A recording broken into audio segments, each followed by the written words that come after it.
Do you remember when you were a kid smashing your toys together? Well, there's a grown-up version of that, and I'm hooked. It's called Warhammer, and you've likely heard of it already. It's perhaps the most expansive fictional universe spanning all forms of media. You should get into Warhammer because the scale is unlike anything else. It's huge, it's fun, and it's virtually endless. Warhammer 40K alone has over 500 books. That's just Warhammer 40K. That's not the Age of Sigmar. There's decades of lore, enough factions to make your head spin, and just a lot of kooky characters out there. A lot of kooky characters. Why did I get into it? I was looking for something to do while taking care of my newborn and decided audiobooks could be a fun thing to try out.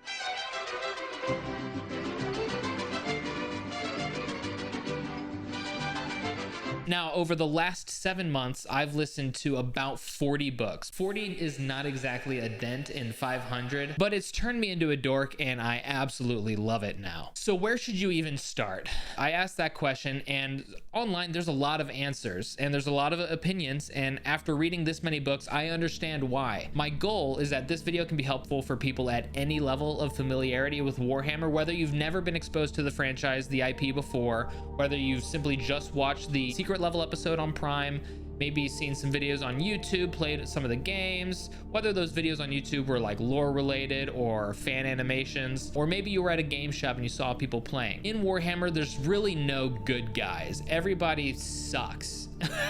Every race or faction commits unimaginable atrocities in the name of survival, conquest, divine right, and sure, the Imperium, which is basically humanity, is one of the more default factions that are easier to root for compared to the other more obviously bad or evil ones. But you have to understand, the Imperium, humanity, is just as likely as anybody else to sacrifice 1,000, 1,000,000, or even 1,000,000,000 lives, because this is a universe where the ends always justify the means. This is the franchise that established the kind of grim, dark tone and setting. The thing is, now is probably the perfect time to get into Warhammer 40K. We've got Henry Cavill, the king of all nerds, making his own TV show. It's a full-fledged TV show, and Space Marine 2 was a major hit for gaming. Space Marine 3 is in development right now because 2 was such a success. There's so many other games, other things to experience, and just because there's so much that you can experience, don't let that discourage you, because you don't need to know everything to enjoy something. If you're looking to start reading the books, there are a lot of different potential entry points based on what interests you the most.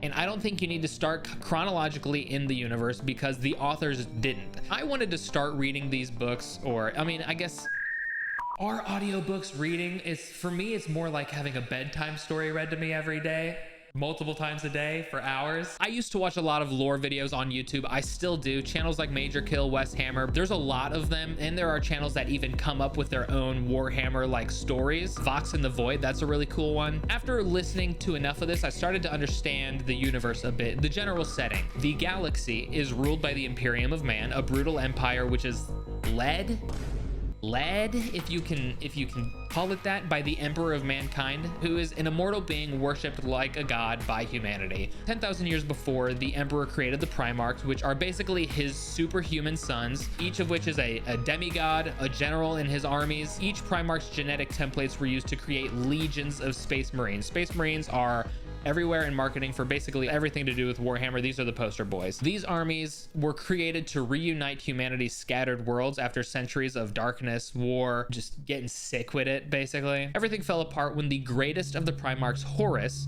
was corrupted by chaos. The gods of chaos lie in the warp, which is a realm born from emotions and desires of mortals, and so as life becomes more crummy across the universe, this place becomes more and more twisted. And Horus led half of his brothers, half of the Primarchs, in a galaxy-wide civil war against the Emperor and the Imperium. It became known as the Horus Heresy. It's pretty notorious. It's pretty wild, pretty crazy. Horus is slain, the Emperor is mortally wounded, and he's basically entombed in the Golden Throne, where he sits for 10,000 years just rotting away, decaying, turning into a big old skeleton. Now we're in the 41st millennium. The Imperium is basically a mirror of the Emperor, It's decaying, it's stagnant, growth is basically non-existent, and furthering technology is heresy of a form. You're not allowed to come up with new iPhones every year, okay? No new Call of Duties, no annual releases. The galaxy is a war-torn nightmare, and besieged on all sides by aliens, heretics, demons, monsters, the Imperium seems doomed. In the grim darkness of the far future,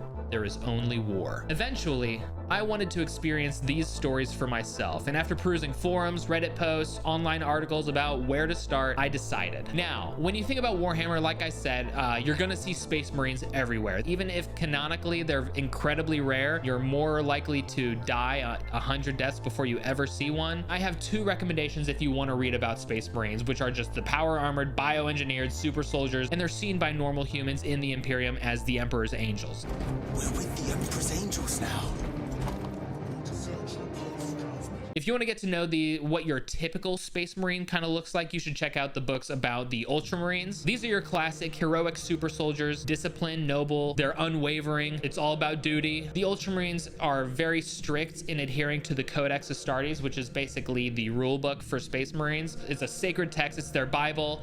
It's their manual. It tells them that the only thing you should be eating is a Caniac combo with no slaw, extra toast, and a side of fries and a Dr. Pepper, and maybe get one more cane sauce with that. The Codex Astartes was written by the Primarch of the Ultramarines, Rabute Gilliman, after the Horus Heresy, and it was written to bring order to the Shattered Legions, and it came up with a lot of rules. But it's not just a rule book, it's like basically how to live your life. A great point of entry into the lore and stories for the Ultramarines is going to be the Chronicles of Uriel Ventris, which is a 6-book series by Graham McNeil. It follows Uriel Ventris, the captain of the Ultramarines' 4th company, but unlike your stereotypical rigid doctrine-bound warrior for the Ultramarines, Uriel has more depth. He questions when to follow the Codex, if it's really like, is it strict? How much of it can be bent, broken? Ask kind of questions like that, which makes it a little bit more interesting than just like, okay, he has to follow the rules all the time. Across the series, you follow him in all kinds of encounters and situations, whether it's a brutal war against aliens or chaos corruption, sometimes even a descent into literal hell to seek redemption. This is a series I haven't finished the entire thing of, but I've read quite a bit of it and I do really enjoy it. It's a solid introduction if you want to get that classic Space Marine experience. If you've played the Space Marine games or watched the Secret Level episode on Prime, both of those followed the Ultramarines, so you'll already have some familiarity. But if the Ultramarines are the disciplined by the book Knights of the Imperium, then the Space Wolves, baby,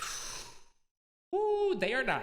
They are definitely not. These are Vikings. If you soup them up with steroids and give them power armor and tell them that the Codex Astartes is but a mere suggestion and not law. The Space Wolves prefer to follow their own traditions, and it's all rooted in their home planet Fenris, Fenrisian culture, which draws heavily from Norse mythology. Life for the Space Wolves isn't just about battle. That's a big part of it, but it's also about telling tales of glory, having your name sung in sagas for generations, and drinking ale, as much ale as you can, while you tear into the haunch of a beast, of a wild beast. Just start macking on it. Maybe not macking. Is that making out? You don't want to make out with the haunch of an animal. An amazing entry point into Space Wolves and Warhammer in general is the 6-book series following Ragnar Blackmane. It's by William King and Lee Leitner. They kind of co-write the series, with William writing the earlier entries and then Lee writing the later ones. If I could go back, having never read a Warhammer book, and start over, this is the series that I would begin with. What makes these books stand out is that the reader is introduced to the galaxy through the eyes of somebody who doesn't really know anything about the galaxy-wide war or aliens, monsters, chaos, corruption, world-ending entities out there. Life for Ragnar at the beginning is just about tribal raids and survival. Ragnar has chosen to become a space wolf, and you get to experience the transformation from man into more than man with him. You learn about the brutality of the process for becoming a Space Marine and just how often it fails compared to succeeds. The series is incredibly accessible for new Warhammer readers because you learn about the grimdark universe with Ragnar. So you get to actually see like the language being used change as Ragnar starts to learn what these things are. I listened on Audible like I did with all of these books, and the narration by Philip Sacramento for this series is actually mind-blowing. Ragnar floundered on the deck, saved by the stranger who had banished the dragon. "Be still, boy," the sorcerer said. "It is not my destiny to die here.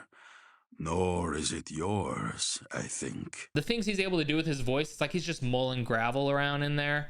and for some of these voices, it has to be one of the best audio performances in the Black Library's catalog. Now I want to talk about the Gaunts Ghosts series. This is where I started. It's basically Band of Brothers or Saving Private Ryan in space. It just follows normal human soldiers on the front line in a universe full of monsters and demons and crazy shit. You're not following superhuman killing machines or getting lore dumped with politics, although that will kind of sprinkle in as you continue the series and become more familiar with what's going on. The story for Gaunts Ghosts centers around Colonel Commissar Ibram Gaunt, the commanding officer for the Tanith First and Only. This is a regiment of troops that became nicknamed Gaunts Ghosts because they came from a world, Tanith, that was destroyed after the founding of this regiment. This series takes place in a cluster of worlds called the Sabbat worlds. There's a crusade going on to liberate them from chaos. Sometimes the enemies across from them on the battlefield aren't as dangerous as the bureaucrats behind the lines. There's a lot of depth and complexity here, a lot of great characters, and I love this series because you're seeing this insane universe through the eyes of ordinary people trying to just survive another day. You don't need to know anything about the lore, about how expansive the universe is, because the author Dan Abnett explains what you need to know as you go, and it feels more like a gritty war than your typical sci-fi story. If you start it and you decide that you like it, there are 15 books following the main cast of characters and a 16th anthology book at the end. There are definitely moments in this series where it feels like the Tanith Gaunts Ghosts have a nice insulating layer of plot armor, but these can be easy to look past for the sheer scale and detail of the battles they find themselves in. The series is narrated by Toby Longworth on Audible, and he does a fantastic job.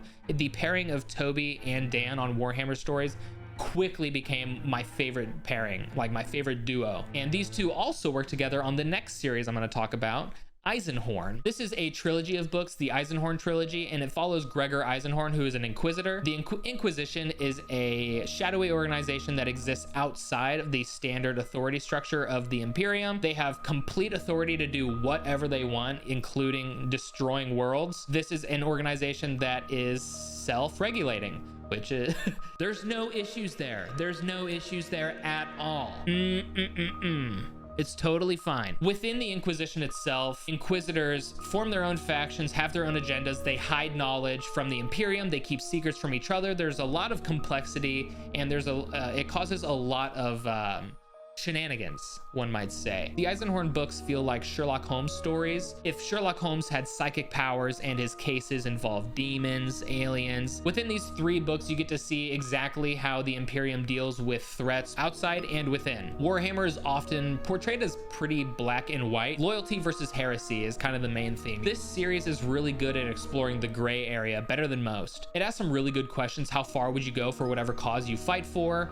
Will you bend or break the rules? Will you sacrifice your integrity, your reputation, or even your soul? If you like Eisenhorn a lot, there's also a casebook, multiple short stories, and a spin-off trilogy following a character that appears in the Eisenhorn trilogy named Ragnar, another Inquisitor. That's a trilogy I haven't gotten around to reading yet, but it's definitely on my to-read list. All of these series I've talked about so far take themselves pretty seriously, with varying degrees of tonal breaks within each of them. They emphasize the gritty and grim tone of the setting and the universe as a whole. If you want to start reading but you'd prefer something a little bit more lighthearted, then I would recommend checking out the Ciaphas Cain books. Ciaphas Cain is a commissar, not quite like Ibram Gaunt. He's attached to the Valhallan regiments, but he's so much more than just a commissar. He's also a legend. He's an imperial hero. The thing is, he does not want to be. Sure, he enjoys the luxuries afforded to him as a man of prestige, but it's not a reputation that matches the actual character of the man as he thinks of himself. He's famous in the Imperium for leading troops to victory against seemingly impossible odds, but his accomplishments can basically be boiled down to dumb luck. He's usually in the wrong place at the right time and somehow ends up on top of whatever challenge he's facing. He'd much rather kick his legs up drinking a cup of Valhallan Tanity from the safety of a bunker 100 miles away or in the belly of a void ship above the planet. He doesn't want to be anywhere near harm, but his reputation as a hero usually lands him in a situation where he can't say no. If he said no, he couldn't enjoy what few luxuries a galaxy at war has available to its heroes. The series is a great departure from the doom and gloom of a typical Warhammer story. You get to see the galaxy through the eyes of someone who's just as terrified of it as I would probably be. I'd be pooping my pants. It's satirical, it's funny, and like I said, if you want something that's a little bit more lighthearted as like your first entry into reading Warhammer books, then the Ciaphas Cain books are perfect for that. There's 11 books, 2 short stories, and an anthology, so there's plenty to enjoy before you move on. By that point, You'll probably be familiar enough with the setting. And there you go. A list of several series that I think would make great entry points into Warhammer without getting lost in the warp. There's really a story for everybody, and you don't need to memorize 40,000 years worth of lore to get started. You don't need to start at the chronological beginning, because none of these series take place at the beginning. I chose these series because I find them valuable. I think they're good places to enter for different reasons. Really, you can't go wrong. If anything sounds interesting, just jump into it and have fun, and then you can move on from there. So yeah, that's Warhammer, baby. That's Warhammer. Thank you so much. Thank you so much for tuning in to another video. I'll talk to y'all on the next one. Hopefully that audio doesn't suck. Hopefully the audio doesn't suck.